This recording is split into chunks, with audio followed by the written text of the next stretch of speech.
Hello everyone, আসসালামু আলাইকুম। সবাই কেমন আছেন? আশা করি সবাই ভালো আছেন। আলহামদুলিল্লাহ, আমি অনেক ভালো আছি। আজ আমি কোয়েল পাখির মাংস নিয়ে হাজির হয়েছি। সব কিছুর সাথে খেতে অনেক ভালো লাগবে। রুটি, পরোটা, খিচুড়ি, ভাতের সঙ্গেও পুষ্টিগুণে ভরপুর ও সুস্বাদু। তো এখানে আমি 4টা কোয়েল পাখি নিয়েছি। পিস পিস করে কেটে আপনারা আপনাদের পছন্দ অনুযায়ী পিস করে কেটে নিতে পারেন।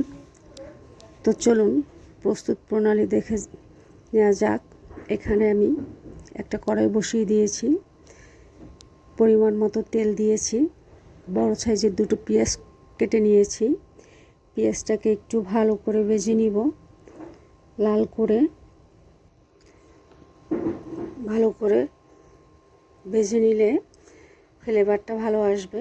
এখানে আমি 2 পদের পেঁয়াজ অ্যাড করেছি, কাটা পেঁয়াজ এবং বাটা পেঁয়াজ।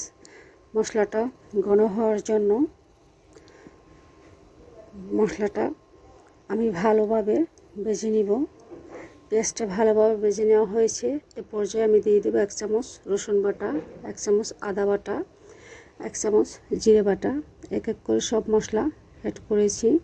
তারপর মশলাটাকে আবার আমি একটু নেড়ে চেড়ে নিব।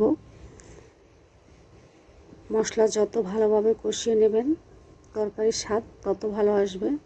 এখন আমি পরিমাণ মতো পানি দিব কষানোর জন্য। সব পানি দেওয়া হয়ে গিয়েছে। মশলাটা আমি কষিয়ে নেব। এখন বাদবাকি মশলাগুলো দিয়ে দেব। এ পর্যায়ে দিয়ে দিয়েছি 2টো এলাচ, 2 টুকরো দারচিনি, তারপর হচ্ছে 1/2 চামচ ধনিয়ার গুঁড়া, 2 চামচ মরিচের গুঁড়া।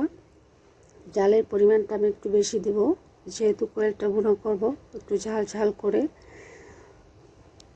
দিয়ে দেব স্বাদ মতো লবণ।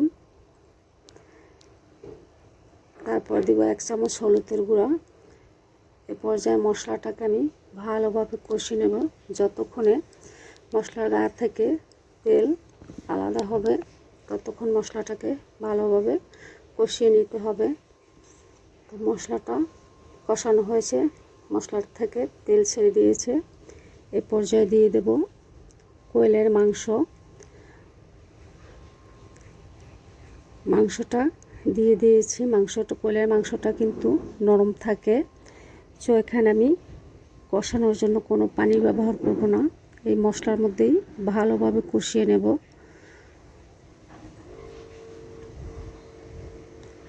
মশলার মধ্যে ভালোভাবে কষিয়ে নিলে মাংসের টেস্টটা আরও ভালো আসবে। পানি দিলে নরম হয়ে যাবে। সো আমি এই মশলার মধ্যেই মাংসটা কষিয়ে নেব। এভাবে বাসায় রান্না করে খেয়ে দেখবেন, বড় ছোট সবাই আপনার ফিদা হয়ে যাবে, সবাই আপনার প্রশংসা করবে। 2 মিনিট পরে ঢাকনাটা উঠিয়ে আবার একটু নেড়ে চেড়ে দিব। বাসা অন্তত একবার ট্রাই করবেন এবং আমাকে কমেন্টের মাধ্যমে জানাবেন আপনাদের কেমন লেগেছে। অবশ্যই ভালো লাগবে। মাংসটা আমার প্রায় কষানো শেষ হয়েছে। এ পর্যায়ে আমি পানি অ্যাড করব। পানি বেশি পরিমাণে দিব না, কারণ অল্প পরিমাণে পানি দিব। কষানোর মধ্যেই হাফ সিদ্ধ হয়ে গিয়েছে। সো এখন অল্প পানি দিয়ে ঢাকনা দিয়ে ডেকে রেখে দিব 5 মিনিটের জন্য। যারা আমার চ্যানেলটি এখনও সাবস্ক্রাইব করনি, প্লিজ সাবস্ক্রাইব করার অনুরোধ রইল। 5 মিনিট পরে আবার একটু তরকারিটা ভালোভাবে নেড়ে চেড়ে দিব। ভিডিওটা পুরো দেখার অনুরোধ রইল, টেনে টেনে দেখবে না। তোমরা যারা এখনও চ্যানেলটি আমার সাবস্ক্রাইব করনি, প্লিজ সাবস্ক্রাইব করো, লাইক করো, কমেন্ট করো এবং ভিডিওটা ভালো লাগলে শেয়ার করে দিও। নিত্য নতুন ভিডিও পেতে হলে অবশ্যই আমার পাশে থেকো।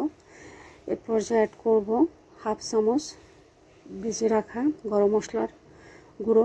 তখন আমি গরম মশলা কম দিয়েছিলাম, এজন্যই দিয়ে দেব 2টো কাঁচামরিচ। আমার রান্নাটা প্রায় শেষের দিকে, এখানে কোনো ঝোল থাকবে না, একবারে বোনা। তো তোমরা সবাই এভাবে বাসায় ট্রাই করো, ভালো লাগবে। সবাই ভালো থেকো, সুস্থ থেকো। আল্লাহ হাফেজ।